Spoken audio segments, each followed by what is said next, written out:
Hey guys, what's up? It's Ripe again. In today's video, a crazy Karen neighbor sold drugs right next to my property. I reported them to the police, but Karen decided to tow the police car away because they were supposedly blocking her private property. Here is what happened. Let's dive right into the story.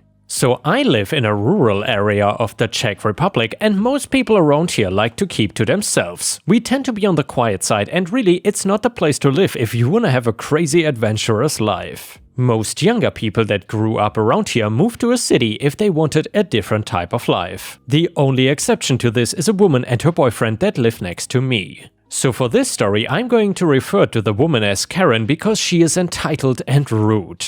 As for her boyfriend, I'm just gonna call him boyfriend because he is not even worth coming up with a funny name. They are the opposite of everything I just mentioned, and to top it all off, they are criminals. Karen and her boyfriend use their house to cook meth and sell it as well. They are also users, and I can tell the times I've spoken to them that they heavily abused meth too. Before we get back to their drug operation, I want to tell you all a little bit about why I hate them as neighbors. As I said, we like to be a quiet area of people that mind their own business. Karen, though, loves to start fights with me and be a complete jerk about it all. For one thing, they were always loud, and this ranged from playing music to just screaming at each other with the windows all open. This was especially annoying at night when people, aka me, wanted to go to sleep. Another thing was that they kept their property a total mess, to the point it was attracting all sorts of animals that came to see the smell and tried to check if anything was edible. Their lawn was covered in beer cans and other junk that they would just throw out there. It looked horrible, but the worst thing was the smell that came from all of it. I have no idea how to describe it or guess what it was. I can just tell you it was the worst thing I have smelled in my life. Now, the logical thing to do with a bad neighbor is trying to talk to them and come to a calm resolution. With them that was never something possible, and it was clear from having a single conversation with them. When I tried talking to them, I got screamed at to mind my own business or else. The boyfriend threatened me if I tried to start crap with them that he was gonna kill me. Karen meanwhile decided to start her own thing of throwing garbage at me when she found me outside on my own property.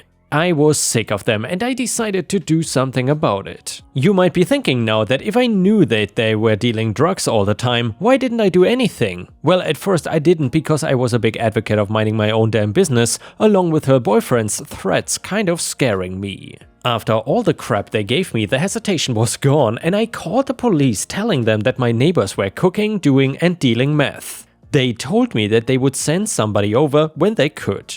The area is very rural, and unless it's a life or death emergency, it can take a while for anybody to show up. 2 officers did come through in normal clothing and an unmarked car. This is not super uncommon where I am from either, and they probably came here before going to the actual station. They parked in front of Karen's house and came inside to speak to me and ask me a bunch of questions. The typical stuff of how I know and how long I think it had been going on. What is more interesting to the story though is about where they parked.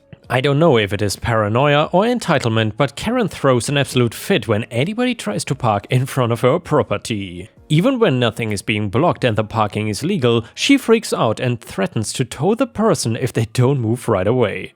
At some point during my conversation with the police, she got the bright idea to have the unmarked police car towed away. When the truck came to tow the car, the police ran outside to stop it from happening. The cop said, "Hey, put that car down right now. Driver, I was called about an illegal car being parked here. You should not block other people's properties." Cop showing the badge. "The car was parked legally and you have no jurisdiction to tow my car. If you don't put it down, I can take you in for obstructing a police investigation." Before anything else can happen, Karen came running out yelling about them blocking her house and deserving to get towed. Once the police reveal who they are, Karen gets even more angry, asking who called the police on her, and she was going to kill them all. The boyfriend was in the background just staring at the entire thing going down. They could tell right away that she was on something and the threat on lives was all they needed. They arrested Karen and went inside the house believing there to be a danger.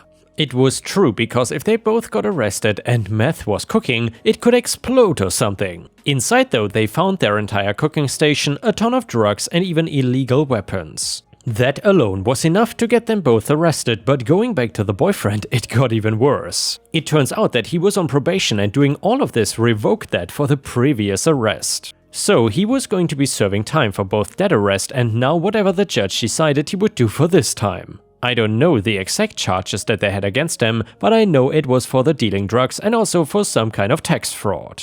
A guy came around taking pictures of the property and the horrible state that two of them left it in. I have no idea what that is used for, but my guess is they did not own the property and whoever did was going to make them pay for the mess and damages they might have caused. Around here, things like that are not taken lightly and you will end up going to jail for it. I can assume that that is where both of them went because neither one ever came back to the house. For weeks there were teams of cleaners, police, etc. around the entire property. It was the craziest thing to happen in the normally quiet place. The only other thing I found out was how she got a tow truck to almost tow a police car illegally. It turns out that one of the people they sold drugs to owned a tow yard and admitting to doing it for the promise of some free drugs. I am just glad they are gone and hope the next people that move in fit more into the style of this area. Or at the very least don't threaten to kill me for asking them to stop making my land smell like drugs. And the next XXL mega story from r/IATA is titled Am I the Jerk for Canceling Christmas? Title says it all. I'm the sole provider for the family, all credit cards maxed, negative bank balance, upcoming missed payments until my next check. Basically, destitute for the foreseeable future. My wife and I usually decorate on Black Friday, but this year I don't want to. The thought of putting up our fake tree knowing I will have nothing to put under it fills me with such a mix of shame, anger and pain. I would prefer to just let December pass and cut out as many things as I can until I can get my finances under control. Plus, my daughter is 2, she won't know, care or even remember one missed Christmas. So guys, am I the butthole for doing this? I'm already a failure as a husband and father, so what do you say here? And yeah, Ripe Stars, at this point let us know what you think about this situation in the comments. Do you think that OP is the a-hole for potentially cancelling Christmas due to financial reasons or not? Let us know, take your time to write, and now let's dive into the many updates OP provided. So this has spun out of control. I never thought my sad man pity party would get this kind of response. I was expecting to be called an a-hole, validate my self-loathing, and claw my way out of debt by working harder. I did not expect the absolute torrent of love and support that I in no way deserve or can accept. Info, and I'm so sorry for not making this crystal clear in the original post, our mortgage and utilities are paid. There is food in our fridge and my next paycheck is secure, even though it, too, will all go to bills with none left over for gifts. I pretended not to notice that we were not keeping up our pre-child lifestyle without credit cards and I got in over my head and now have to dig myself out of a relatively deep hole, meaning I won't have money for gifts and meals out and holiday gatherings and whatnot for a good bit of time to come. However, I have a great job and an outstanding family support system who all live close by, and they know what that feels like and will understand if we cannot chip in this year with anything but our presence, but just felt shameful to have the advantages I have and still manage to F it up as bad as I did without asking for help. As for all the people begging me to accept help, here is why I cannot. I make a good salary and there's no chance of me or my family going hungry. We got food and will have money for food budgeted into my paychecks, which are secure as my job is secure. I have an extremely well-funded 401k from 18 years of office work and life insurance to safeguard my family. Thank you to all who were offering food, thank you to everyone who offered to buy my 2-year-old's Amazon's wishlist. She is 2 and does not have one. My wife and I had already decided that she has too many toys and so we had only things like books and a learning tablet in mind for her.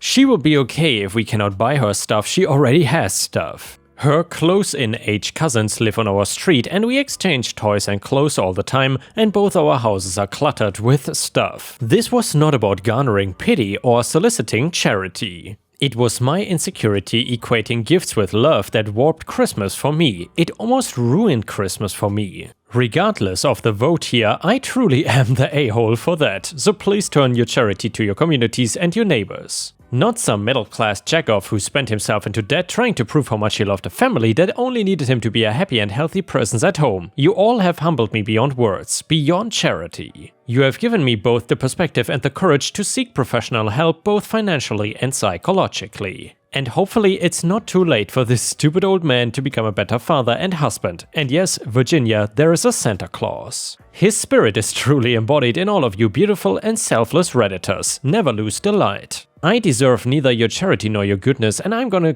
disappear back into anonymity now, if possible, and work on me. Update for those concerned, I have not ever, even for a second, considered hurting myself, not even once. I clearly am showing my age here, but Goonies never die. Update for info, I hope this answers all the questions. I'm just gonna write a bio that answers all. I live in the Mid-Atlantic United States. When we got pregnant after 6 years of trying and failing and treatments and tears, we found out that it would cost us $50 a month for my wife to work her current job and put our daughter in full-time daycare. As daycare costs upwards of $1,600 a month for even local co-ops, to say nothing of the $2,100 plus that most daycare companies were asking.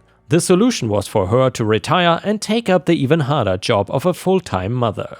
I work 8 to 5 at a day job, and I pick up shifts DJing at a local bar at night and DJ private events, weddings, etc. when I can book them. My daughter was about to turn 2 and be able to start 3 days a week preschool for far less than the cost of 5 days a week daycare, meaning my wife could work again at least part-time. I was in the referral process to find a surgeon to do my vasectomy when we found out that despite using birth control, my wife was pregnant again. We are due in February, a little boy this time. Utter shock, disbelief, and some truly unhealthy thoughts, and finally acceptance that I was gonna have to continue to be the full-time provider, as there was no way we could put 2 kids in full-time care. So once again, my sainted wife will have to spend at least another 2 years as a full-time mom. My wife and I are old people, 42 male and 40 female, who tried to have kids earlier in life but could not despite multiple treatments, and only succeeded when we stopped trying so hard and resigned ourselves to the thoughts of a comfortable dual income, no kids lifestyle full of travel and memories. But bringing one life into this world at 40 after everything we went through was a laugh, only for life to turn around and bless me with a second child. My wife is overjoyed, and I am happy but terrified of how I will afford this. She applied for part-time seasonal work to help with our bills, but the job she was hired for has given her exactly 2 shifts in 2 weeks and taken one of those shifts away at the last minute due to overstaffing. She got a meeting with them today to find out if it is worth her time to stay employed there, depending on if they can actually give her at least the 20 hours a week which she requested upon applying.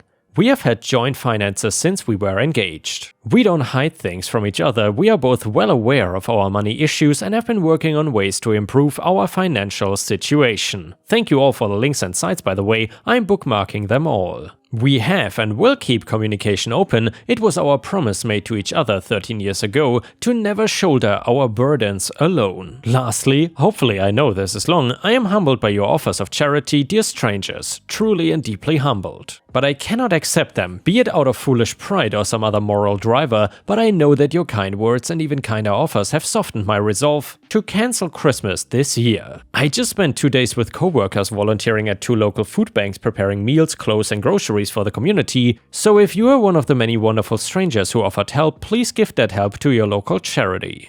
I have a roof over my head and food in my belly, and I could not ask for more, not when I have so much already. I still dread the thought of lugging that old fake tree out of the laundry room, but my feelings have to come third, here and always. My wife and daughter need the love and joy that old tree will bring, and I need to give them everything I can, even if it is just the spirit of the season. They deserve to feel the warmth of a festive home, and we already own the damn thing, so it's literally the least I can do. My presents will be the 1 million pictures my wife will take of our daughter, pulling all the ornaments she can reach off the tree and showing them to her with that beautiful smile she has. Our families are close by, and our parents will no doubt do their best to spoil our daughter, and I know it will be more than enough. Update to the story, wife and I downloaded a budget app and are working with a family member who does financial planning. I personally spoke with someone, a professional, early this morning, and in just the initial phone call she helped me realize that I was equating being able to give gifts with showing love to my family.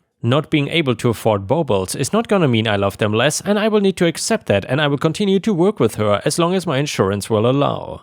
Thanks to close friends with growing kids, we have an embarrassment of clothes and toys to sort through, and wrapping some of these items for my little girl to tear into is more than good enough for my wife and I. My wife and I have plenty of clothes, thank you to all who have offered to purchase something for us. However, I meant what I said when I asked you to please pinpoint your humongous hearts to your local charities. I got more than enough things, and taking things from strangers to compensate for my poor spending habits feels wrong. It'll be a tough few months, but I have a good job with opportunities to grow, and I'm gonna work with professionals to learn some much needed budget control, and work with a therapist to learn to accept help from family and friends when the new baby arrives, to be less hard on myself. I'm also gonna spend more time with my local food bank. I signed up to help build meal kits this week to be distributed for Christmas in my community. I am planning on giving generously this season, just not in the consumerist sense. I think that's a new tradition that my family can and will preserve for years to come.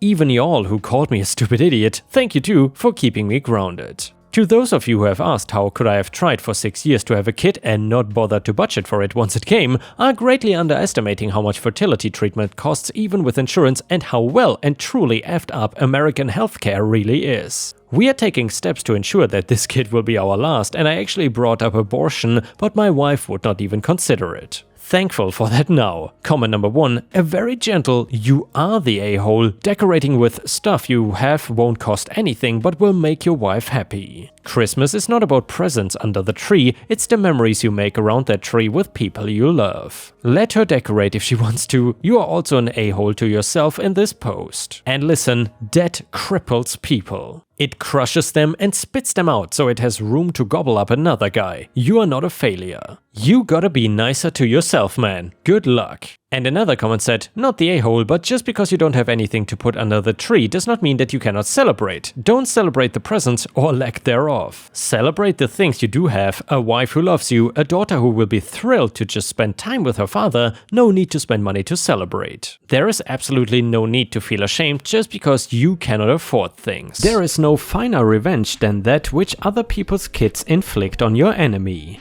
I'm not quite sure if my parents are consciously enacting revenge here or if it's just a coincidence, but it's been going on for almost 2 decades and it is remarkably effective. This story starts out in 1996, when I was about 8 and my family had just moved into our new house. My great-grandmother had died and we had inherited half of her house and the land it was built on. Bought the other half from my great-uncle and tore the house down and built a duplex on it. The front of the house was directly at the pavement, but there was a small back garden directly adjacent to my great-uncle's property. Since there was no way for us to run into the road, this was perfect for me and my 5-year-old sister to play in the summer. Alas, my great-aunt was not too happy about the whole thing. She had lost half of her vegetable garden in the whole deal, and there was now a fence between the 2 properties, so she had to take the long way around to get to our street. Their house is on a cul-de-sac, so this added about a mile to any trip she took in that direction. She had also just retired, so she had nothing to do and was in general a mean woman. So whenever we played in the garden, she would come out and complain about the noise. I don't remember us being particularly noisy, but hey, we were little kids. However, it got to a point where we couldn't even sit in the garden reading and occasionally talking without her shushing us. My parents tried talking to her, but she was bad-mouthing us to other neighbors and taking all the fun out of playing in the garden for us. So we eventually started either staying in or going to the playground a block away. This is where the house being a duplex comes into play. We lived in one half of the building while renting out the other half. All the tenants were US soldiers from one of the nearby army bases, as well as their families. For reference, this story takes place in Germany. Usually nice people who make very good neighbors and tenants. The downside is that they only stay in the country for 2 or 3 years, so they frequently change. Over the last 19 years, 7 different families lived in the other half of the house, all but the first of them had little kids. Of course, they are also renting half the garden, so they would often have their kids play there, sometimes they even have friends over. Great aunt still keeps complaining about it, but unfortunately there is nothing to be done. It's not like they are breaking any laws, and since she doesn't speak any English, she cannot complain to them directly. According to my mom, great aunt has basically stopped speaking to her, but can occasionally be heard complaining to herself or my great uncle that the neighborhood is not a kindergarten. This might just be a coincidence. The size of the house makes it perfect for families with kids. However, I choose to believe that the whole thing is a diabolical revenge plot designed by my parents to constantly have a few noisy kids on hand and replace them as soon as they get too old to play in the garden and annoy my great aunt. Maybe I should bake her a cake for their 20th anniversary next year and then eat it with my parents in the garden while listening to her complaining. And yeah guys, there we have it. That is probably the German version of a Karen. In Germany, I have seen many times that people rent houses that are very close to schools, and in some parts of Germany these houses are a little bit cheaper than other houses because usually there is a constant amount of noise coming from the school, and especially older people don't really like that there. However, time and time again I have seen that the people who rent these houses then complain about the schools and even report them to the city sometimes for being too loud. Obviously, these complaints pretty much go nowhere because you should have already known what you're getting into when you move into a house right next to a school. And guys, with this we have reached the end of the video. Thank you so much for watching. However, if you cannot get enough of my content, then please feel free to check out my Patreon over at patreon.com/ripeyoutube or join my YouTube membership program by clicking the join button to get access to even more exclusive videos. Thank you so much for your support, and I will see you again tomorrow.